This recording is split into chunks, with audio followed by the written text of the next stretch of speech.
നെട്ടൂരിൽ കായലിൽ വീണ വിദ്യാർത്ഥിനിക്കായി തെരച്ചിൽ ഇപ്പോഴും തുടരുകയാണ്. മാലിന്യം കളയാൻ പോയപ്പോൾ കാൽ വഴുതി പുഴയിലേക്ക് വീഴുകയായിരുന്നു. പോലീസും ഫയർഫോഴ്സും തെരച്ചിൽ തുടരുന്നു.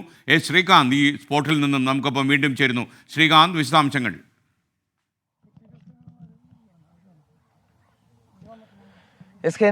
രാവിലെ ഉണ്ടായത് ദാരുണമായ സംഭവമാണ്. കാരണം നമ്മളൊരു വലിയ ദുരന്തം നടന്നതിന്റെ ഞെട്ടലിൽ നിന്ന് മോചിതരായി വരുന്നതേ ഉള്ളൂ. അതിനിടയിലാണ് നമ്മുടെ തൊട്ടടുത്ത ഈ നെട്ടൂരിൽ, എറണാകുളം നെട്ടൂരിൽ ഇങ്ങനെയൊരു ദാരുണമായ സംഭവം ഉണ്ടാകുന്നത്. ഫിറോസ് ഖാൻ മുംതാസ് ദമ്പതികളുടെ മകളാണ് ഫിദ.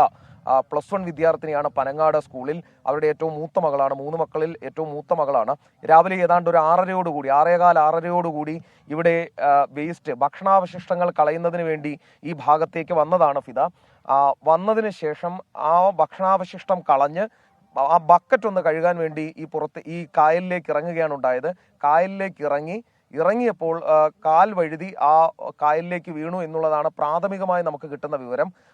ആ കുട്ടി ഒരു പക്ഷേ ഈ കായലിലേക്ക് വീണ സമയത്ത് അടിവലി ഉണ്ടായിരുന്നു എന്ന് പറയുന്നു. അങ്ങനെയെങ്കിൽ ഒഴുകി താഴേക്ക് പോകാനുള്ള സാധ്യതയുണ്ട്.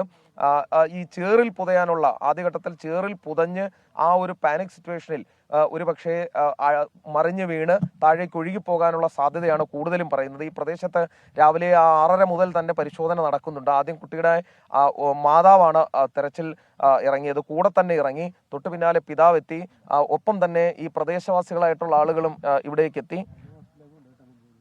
നിലവിൽ ഇപ്പോൾ ഒരു പ്രദേശവാസിയായ ഒരാൾ കൂടി ചേരുന്നുണ്ട്. ചേട്ടാ, ഇത് ഇവിടെ എപ്പോ മുതലാ തെരച്ചിൽ തുടങ്ങി? 6:30 ഈ സ്ഥലം എന്ന് പറയുന്നത്, ഈ പ്രദേശം എന്ന് പറയുന്നത്, ഈ സ്ഥലം എന്ന് പറയുന്നത് ഈ അടിവലിയുള്ള വലിയ ഒഴുക്കുള്ള സ്ഥലം. ഇത് അരുക്കുറ്റി എറണാകുളം 10-16 ബോട്ട് സർവീസ് ഉണ്ടായിരുന്ന സ്ഥലമാണ് പണ്ട്. പക്ഷെ ഇപ്പൊ കായലും പയ്യെ നികന്ന് ഇപ്പൊ ബോട്ട് സർവീസ് ഒന്നുമില്ല. വീണ്ടും നികന്നുകൊണ്ടിരിക്കുന്നു. പക്ഷെ ചെറുകായാണ് ഇപ്പൊ എന്റെ മോനാണിത്. ഇവനിവിടെ കുളിക്കുകയൊക്കെ ചെയ്തുകൊണ്ടിരുന്ന ഇവിടെ പിള്ളേരെല്ലാവരും ഇവിടെ കുളിക്കുമായിരുന്നു. പക്ഷെ ഇപ്പൊ കുറെ നാളായിട്ട് ഇപ്പൊ ഇങ്ങനെ വന്നുകൊണ്ട് നമുക്ക് ഇറങ്ങാനും പറ്റില്ല, ഒന്നും ചെയ്യാൻ പറ്റാത്ത അവസ്ഥ കിടക്കും. ഇപ്പൊ ഈ കുട്ടീനെ സംബന്ധിച്ച് വെച്ചാൽ അതിപ്പോ 2 മാസം ആണുള്ളൂ വന്നിട്ട്. അപ്പൊ അതിന്റെ പരിചയക്കുറവൊക്കെ കാണുമായിരിക്കും. അതായിരിക്കും അങ്ങനെ സംഭവിച്ചെന്നുള്ളതാണ് എന്റെ നിഗമനം. ഇവിടെ ഈ ഒഴുക്കാണോ പ്രശ്നം, അതോ ഈ ചേറ് അതിൽ പുതയാനാണോ പ്രശ്നം സാധ്യത? ഇത് എനിക്ക് തോന്നണത് ചേറില് എന്നല്ലെങ്കിൽ വീണിട്ട് പാനിക് ആയപ്പോഴത്തേക്ക് ആ കൊച്ചി പേടിച്ചങ്ങോട്ട് ചാടിയിട്ട് ആ ഒരു ഇതിൽ ഒഴുകി പോകാനാണ് ചാൻസ് ഉള്ളത് തോന്നുന്നത്. നിങ്ങളൊക്കെ ഇവിടെ ഇറങ്ങിയിട്ടുള്ള ആളുകളാണല്ലോ, അപ്പൊ അതുകൊണ്ടുള്ള ഒരു ഇതുകൊണ്ട് ചോദിക്കുക, ഇതിന് വലിയ ഒഴുക്കുണ്ടോ? അടിവലിവ് ഭയങ്കരമായിട്ട്? അടിവലിവുള്ള സ്ഥലമാണിത്. നിക്കാൻ സാധിക്കില്ല, പിടിച്ചു നിൽക്കാൻ സാധിക്കില്ല. ഇതിപ്പോ ഈ കൊച്ചിനെ സംബന്ധിച്ച് പിടിച്ചിരിക്കാൻ സാധിക്കൂല. ഇത് എങ്ങോട്ടാണ് ഒഴുകി പോകുന്നത്? എങ്ങോട്ടാണ് ഇതിപ്പോ കടലിലേക്ക് വന്നു വെച്ചാൽ നമ്മൾ ഇത് എന്നിട്ട് നമ്മുടെ റെയിൽവേ പാലമുണ്ട് അവിടെ നിന്ന് ലെഫ്റ്റ് തിരിഞ്ഞ് നേരെ കടലിലേക്ക് പോകണം. നമ്മുടെ തേവര ഐലൻഡ് പാലം അവിടെ അപ്പുറം. ഈ നാട്ടുകാർ ആ സമയം മുതൽ തന്നെ ഈ നാട്ടുകാരുടെ നേതൃത്വത്തിൽ ഈ പ്രദേശമാകെ കേന്ദ്രീകരിച്ച് അവർ ഈ പരിശോധന നടത്തുന്നുണ്ട്. ഏതെങ്കിലും തരത്തിൽ കുട്ടിയെ കണ്ടെത്താൻ സാധിക്കുമോ എന്നുള്ളതാണ്. വളരെ ദാരുണമായ സംഭവമാണ്. നമ്മൾ ഇങ്ങോട്ട് വന്ന സമയത്ത് ആ കുടുംബത്തെ കണ്ടിരുന്നു. അവർ വലിയ വായിൽ നിലവിളിക്കുകയാണ്. അവർ ഇപ്പോൾ ആ കുട്ടിയുടെ പിതാവിനെ ആശുപത്രിയിലേക്ക്, നെഞ്ചുവേദനയെ തുടർന്ന് ആശുപത്രിയിലേക്ക് മാറ്റുകയും ചെയ്തിട്ടുണ്ട്. ഈ കാണുന്നത് നമ്മുടെ ഇവിടുത്തെ നാട്ടുകാർ ചേർന്ന് ഈ സ്ഥലത്ത് പരിശോധന, അരിച്ചുപെറുക്കി പരിശോധന നടത്തുന്നതാണ്. നേരെ കാണുന്നത് സ്കൂബ ഡൈവർമാർ, അത് ഫയർഫോഴ്സിന്റെ, കേരള ഫയർഫോഴ്സിന്റെ സ്കൂബ ഡൈവർമാരാണ് ആ ദൃശ്യങ്ങളിൽ നേരെ കാണുന്നത്. അവരവിടെ പരിശോധന നടത്തിക്കൊണ്ടിരിക്കുന്നുണ്ട്. ഇവിടുത്തെ പ്രദേശവാസികൾ പറയുന്നത് മുൻപ് കുളിക്കാനടക്കം ഈ സ്ഥലത്ത് ഉപയോഗിച്ചുകൊണ്ടിരുന്നതാണ്. പക്ഷെ പിന്നീട് ചേറും ചെളിയും ഒക്കെ അടിഞ്ഞ് വല്ലാത്തൊരു അവസ്ഥയാണ്. അപകടകരമായ സ്ഥിതി തന്നെയാണിത്. ഈ 1.5 മാസമേ ആവുന്നുള്ളൂ ഈ കുട്ടിയും കുടുംബവും ഇവിടേക്ക് വാടകയ്ക്ക് താമസത്തിനായി വന്നിട്ട്. ആ കുട്ടിക്ക് ഈ പ്രദേശത്തെക്കുറിച്ച്, ഈ കായലിനെ കുറിച്ച് കൃത്യമായ ധാരണ ഉണ്ടാകാനുള്ള ഒരു പരിചയമൊന്നും ആയിട്ടില്ല. അങ്ങനെ ആയിരിക്കണം കുട്ടി ഇതിലേക്ക് വീണ് പോയിട്ടുണ്ടാവുക എന്നാണ് നാട്ടുകാർ പറയുന്നത്.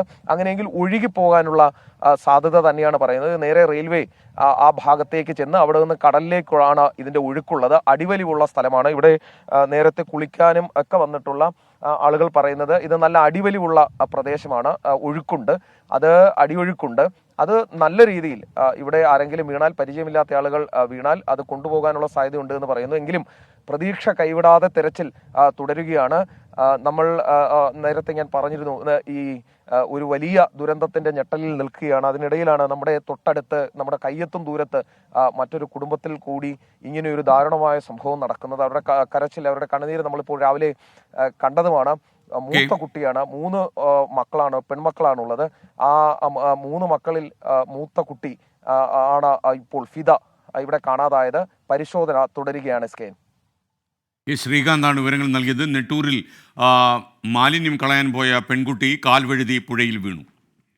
അവളെ കണ്ടെത്താനുള്ള തെരച്ചിൽ തുടരുകയാണ്. എത്രയും വേഗം കണ്ടെത്താൻ കഴിയട്ടെ. പോലീസും ഫയർഫോഴ്സും വ്യാപകമായ തെരച്ചിലാണ് ഈ പുഴയിൽ ഇപ്പോൾ നടത്തുന്നത്. കൂടുതൽ അപ്ഡേറ്റ് പിന്നീട് നമുക്ക് പ്രതീക്ഷിക്കുന്ന കാര്യത്തിൽ